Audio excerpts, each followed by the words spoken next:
Listen to the dramatized audio version of the Holy Bible. Luke 22.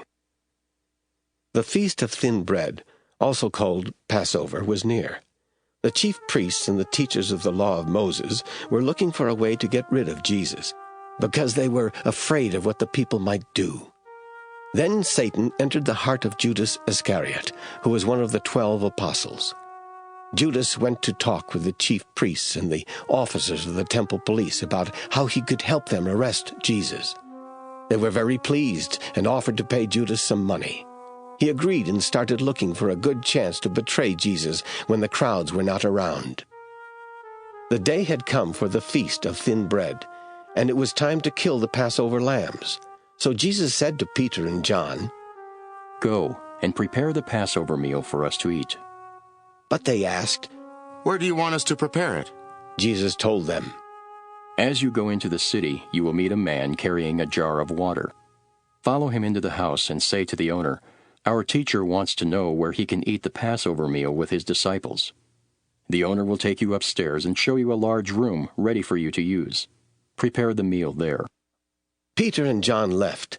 They found everything just as Jesus had told them, and they prepared the Passover meal. When the time came for Jesus and the apostles to eat, he said to them, "I have very much wanted to eat this Passover meal with you before I suffer. I tell you that I will not eat another Passover meal until it is finally eaten in God's kingdom." Jesus took a cup of wine in his hands and gave thanks to God. Then he told the apostles, "Take this wine and share it with each other. I tell you that I will not drink any more wine until God's kingdom comes." Jesus took some bread in his hands and gave thanks for it. He broke the bread and handed it to his apostles. Then he said, "This is my body, which is given for you. Eat this as a way of remembering me." After the meal, he took another cup of wine in his hands. Then he said, "This is my blood. It is poured out for you, and with it God makes his new agreement. The one who will betray me is here at the table with me. The Son of Man will die in the way that has been decided for him, but it will be terrible for the one who betrays him." Then the apostles started arguing about who would ever do such a thing. The apostles got into an argument about which one of them was the greatest. So Jesus told them, "Foreign kings order their people around, and powerful rulers call themselves everyone's friends. But don't be like them. The most important one of you should be like the least important, and your leader should be like a servant. Who do people think is the greatest, a person who is served or one who serves? Isn't it the one who is served? But I have been with you as a servant. You have stayed with me in all my troubles, so I will give you the right to rule as kings, just as my Father has given me the right to rule as a king. You will eat and drink with me in my kingdom, and you will each sit on a throne to judge the 12 tribes of Israel." Jesus said, "Simon, listen to me. Satan has demanded the right to test each one of you as a farmer does when he separates wheat from the husks. But Simon, I have prayed that your faith will be strong, and when you have come back to me, help the others." Peter said, "Lord, I'm ready to go with you to jail and even to die with you." Jesus replied, "Peter, I tell you that before a rooster crows tomorrow morning, you will say 3 times that you don't know me." Jesus asked his disciples, "When I sent you out without a money bag or a traveling bag or sandals, did you need anything?" "No," they answered. Jesus told them, "But now, if you have a money bag, take it with you. Also take a traveling bag, and if you don't have a sword, sell some of your clothes and buy one. Do this because the scriptures say, 'He was considered a criminal.' This was written about me, and it will soon come true." The disciples said, "Lord, here are 2 swords." "Enough of that." Jesus replied.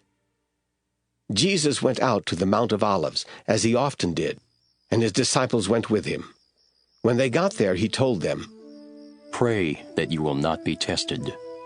Jesus walked on a little way before he kneeled down and prayed, Father, if you will, please don't make me suffer by having me drink from this cup. But do what you want and not what I want. Then an angel from heaven came to help him. Jesus was in great pain and prayed so sincerely that his sweat fell to the ground like drops of blood. Jesus got up from praying and went over to his disciples. They were asleep and worn out from being so sad. He said to them, "Why are you asleep? Wake up and pray that you will not be tested." While Jesus was still speaking, a crowd came up. It was led by Judas, one of the 12 apostles. He went over to Jesus and greeted him with a kiss. Jesus asked Judas, "Are you betraying the Son of Man with a kiss?" When Jesus' disciples saw what was about to happen, they asked, Lord, should we attack them with a sword? One of the disciples even struck at the high priest's servant with his sword and cut off the servant's right ear. "Enough of that," Jesus said. Then he touched the servant's ear and healed it. Jesus spoke to the chief priests, the temple police, and the leaders who had come to arrest him. He said, "Why do you come out with swords and clubs and treat me like a criminal? I was with you every day in the temple, and you didn't arrest me. But this is your time, and darkness is in control." Jesus was arrested and led away to the house of the high priest, while Peter followed at a distance. Some people built a fire in the middle of the courtyard and were sitting around it. Peter sat there with them, and a servant girl saw him. Then, after she had looked at him carefully, she said, "This man was with Jesus." Peter said, Woman, I don't even know that man. A little later, someone else saw Peter and said, "You surely are one of them." No, I'm not. Peter replied. About an hour later, another man insisted, "This man must have been with Jesus. They both come from Galilee." Peter replied. I don't know what you are talking about. Right then, while Peter was still speaking, a rooster crowed. The Lord turned and looked at Peter, and Peter remembered that the Lord had said, "Before a rooster crows tomorrow morning, you will say 3 times that you don't know me." Then Peter went out and cried hard. The men who were guarding Jesus made fun of him and beat him. They put a blindfold on him and said, "Tell us, who struck you?" They kept on insulting Jesus in many other ways. At daybreak, the nation's leaders, the chief priests, and the teachers of the law of Moses got together and brought Jesus before their council. They said, "Tell us, are you the Messiah?" Jesus replied, "If I said so, you wouldn't believe me. And if I asked you a question, you wouldn't answer. But from now on, the Son of Man will be seated at the right side of God All-Powerful." Then they asked, "Are you the Son of God?" Jesus answered. "You say I am."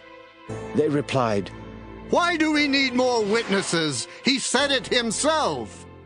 Like and share this to your families and friends. And you will start spreading the good news of God. If you like this video, don't forget to subscribe and click the notification button for daily video upload.